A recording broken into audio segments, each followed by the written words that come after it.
Hi everybody, happy Monday. I hope you all had a great weekend. I did.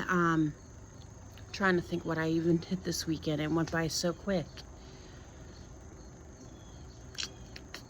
We went for drives, went to church, and it was just a nice relaxing weekend. I did my hair yesterday. I like how it turned out. My mom helped me with it. And today we are going to talk about reading a pattern. Reading, and Snowball is not out here with me because yesterday she attempted to jump over my front porch into the hedges. Very scary situation, so I cannot trust her outside by myself. So she is in the house and I am out here doing the video. Reading a pattern. Reading a pattern commonly puts people off crochet, but it shouldn't. In this book, we have set out the pattern in a format that's easy to understand. The abbreviations are simple and self-explanatory. When we have a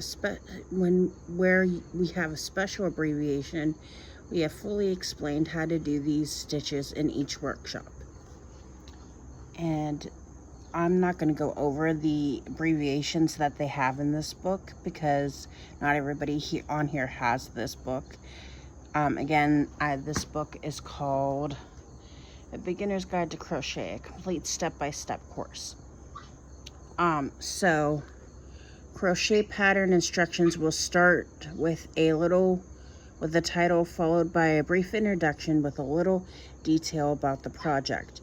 The patterns in this book then continue with various sections in order.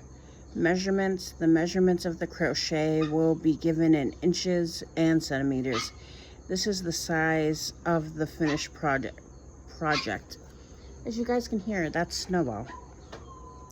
Material. This will give you a list of all things you need to make the project. Type of yarn. The brand and type of yarn that has been used in the project appears first. There is just a guide, and other brands can be used providing you use yarn of the same thickness and type. And the gauge works on the same. And then it says see gauge on page 22. Hold on guys, I gotta let her out because my dad works from home and she's gonna just be super annoying the entire time. Come on, Snowball. So she's out here.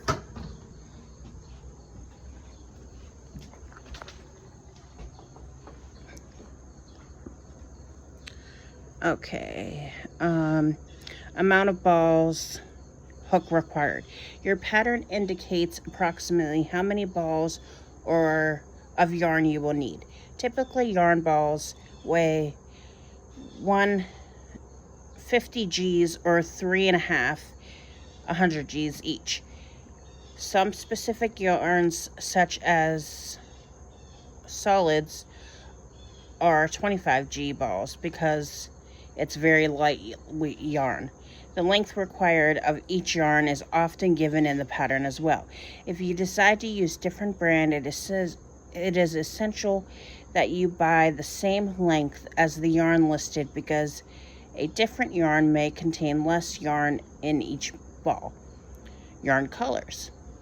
If several colors are used, these are usually given as a letter reference, such as A, B, C, or D, which will be referred to in the row by row section of the pattern. If the project has a main color, then it will be referred to as MC. Crochet hook size. And you guys, people are working on the sidewalk, so that makes it fun too, because I don't even know where my car was parked. Oh, it's in the driveway. Okay. Hook size. US and metric hook sizes are provided in the instructions. These are recommended sizes to be used for this project and are based on the gauge given. See page 22. There are guides only and they are a guide only, and crochet hook sizes can vary depending. Extra materials. Sometimes you will need additional materials other than the usual yarn, crochet hook, and scissors for your project. For example, you'll need a pillow form for pillows. I always use feather pillow forms, although I'm allergic to feathers. This is the author, not me. I've used poly-filled forms in the past, but they lose their shape. Feather ones last much longer and are only a little more expensive. Ribbons are great to embellish crochet. Crochet is usually a loose and open fabric, an idea for threading ribbon through. Buttons are also needed for garments or decoration. If you're using buttons or buttonholes, remember that yarn is stretchy, so make sure the buttons are big enough or they will get lost in the crochet fabric. Beads can really enhance crochet. I find that beads work best on finer yarns and not on the chunky ones. I use seed beads. They are shaped like little seeds with a hole in the center that is big enough for yarn. When buying beads, check out the supplier that the holes are big enough for the yarn if you're using them. Sometimes it helps. I have to fix the book. Sometimes it helps if you can line crochet, for example, in a bag or a purse. If you line the item with fabric, this will control the stretchiness of the crochet. I always line the handles of my bags too, otherwise you are very limited on how much you can put in the bag. You don't need to know how to use a sewing machine. You can easily hand stitch linings into place. I really liked this book, you guys, because it's like so detailed, and I'm really enjoying going through this with you. Okay. Instructions for making crochet pieces. This is the exact guide on how to make each piece needed for the project, row by row. This needs to be followed stitch by stitch and line by line. It is essential to use a marker on your pattern to denote where you are in the instruction. The instructions will guide you through each step and should be followed in order. You will usually find stitch counts at the end of the rows and rounds, and these are shown in each bracket. A good designer will put these into the pattern as well. I lost my place, you guys, because it's hard to hold this book in this camera. A good designer will put these into the patterns, as it really helps if you count the stitches at the end of each row or round. Particular if you are a beginner and not yet confident you have the incorrect amount of stitches, it will completely throw you off your stitch count for the next sequence and rounds.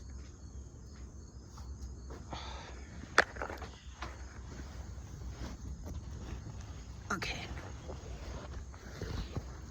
Again, I'm trying to hold this book, watch Snowball, and my hand's getting tired, guys. So bear with me a second. Okay. Understanding standard brackets, squares, and asterisks. A pattern can sometimes look daunting with many brackets and asterisks all over it, but they are to help you understand the pattern. As a rule, standard brackets are there to give additional information, and square brackets means either a repeat or to show a group of stitches. Square brackets. They are often used to group stitches together that are worked into the same place. Standard brackets. As a rule, standard brackets are there to give you additional information about the instructions. Asterisks. You will find asterisks in the pattern. These will show the beginning and sometimes the end of the section of the pattern that are repeated, and there could be square brackets inside these asterisks that show stitch groups or repeated stitch sequences. finding instructions. In the finding instructions of a pattern, in the finishing, it is finishing instructions. In the finishing instructions of a pattern, you will find guidance on how to put a garment together, how to add any embellishments, or occasionally how to press. And then finally, charts.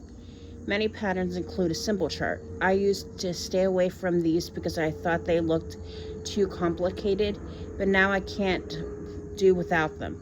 They are not as confusing as they first appear. The symbols relate to the height of the stitch. A chain is represented by a little oval shape which looks like a chain stitch, a single crochet by a little cross, and then the symbols increase in height in relation to the height of the stitch.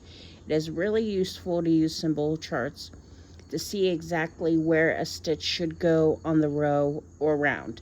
You will also find patterns written slightly differently by different designers and from different countries. For example, there are many interesting patterns from Japan at the moment, and if you can't read a symbol chart, you'll need to learn Japan first.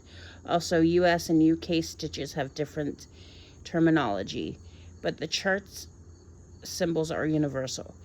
The symbols for each stitch are given next to the stitch in the step-by-step instructions, but they are also gathered here so you can find them quickly.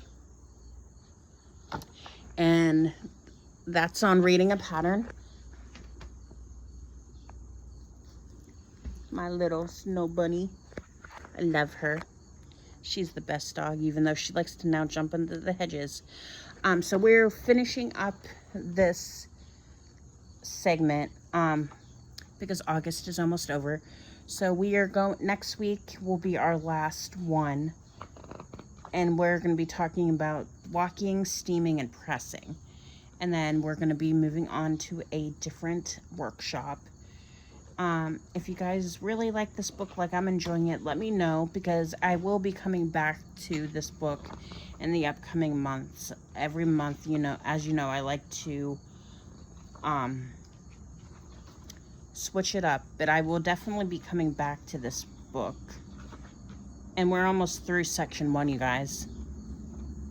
But I hope you all have a great week.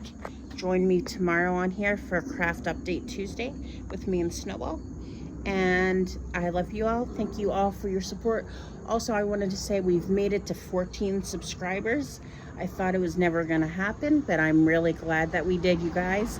So please continue doing what you're doing on your end. Like, share, subscribe. Let's keep building our small community. It's getting bigger and bigger each day that I check. So our community is starting to become a village, and I love it. And I love all of you. Talk to you tomorrow. Bye.